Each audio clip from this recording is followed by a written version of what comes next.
আমরা চলে যাচ্ছি। নির্বাচন পরিচালনা কমিটির চেয়ারম্যান নজরুল ইসলাম খান, বাংলাদেশ জাতীয়তাবাদী দলের জাতীয় স্থায়ী কমিটির সদস্য, তার নেতৃত্বে একটি প্রতিনিধি দল,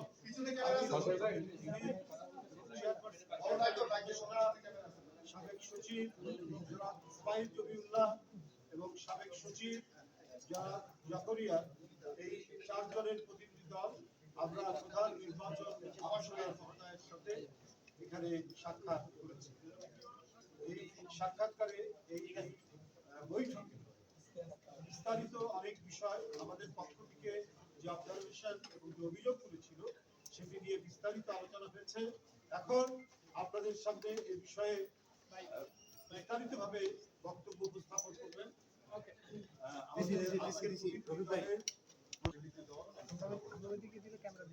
এবং কিছু বিষয়ে আলোচনা, কিছু বিষয়ে আমরা আমাদের যে রেসপন্স সেটা আমাদের আশানুরূপ হয় নাই, কিন্তু এটাই স্বাভাবিক, আলোচনায় তাই হয়। এনিওয়ে, যে আলোচনা হয়েছে আমি আপনাদের সামনে সংক্ষেপ উপস্থাপন করতে চাই। সেটা হলো যে আপনার একটা সিদ্ধান্তের কথা আমরা জেনেছিলাম যে BNCC, Bangladesh national cadet corps, এরা ছাত্র, তাদেরকে নির্বাচনী কাজে যুক্ত করার একটা কথা হচ্ছিল। ইতিহাসে প্রথমবারের মতো এই সিদ্ধান্ত নেওয়ার কথা আমরা শুনেছি। এটা এখনো